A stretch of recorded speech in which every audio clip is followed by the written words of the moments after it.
This is the Lone Creator YouTube. We hope this video helps. You start by installing and activating Yoast in your WordPress dashboard.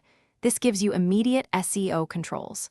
Once done, run the configuration wizard to set site type, organization, and search appearance so defaults match your goals. Then open a draft post and paste your target keyword, set a focus title, and upload a main image. These first steps matter because Yoast analyzes content relative to these inputs, and setting them now saves time during optimization. You now optimize the post using Yoast Snippet Editor. Craft a concise SEO title and meta description that include the focus key phrase. Then review the SEO and readability panels. Fix passive voice, short paragraphs, and keyword density problems as suggested.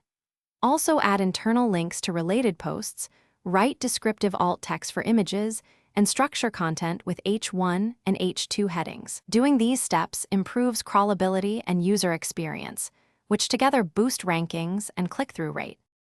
You finish by previewing the search snippet and mobile view, then publish or schedule.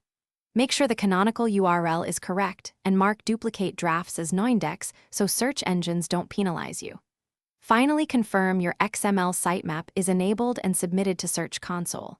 If things go wrong, no changes showing or poor scores, clear site cache, resave permalinks, and rerun the Yoast analysis. That usually forces updates and resolves indexing quirks quickly. Thanks for watching. Consider subscribing if we helped you.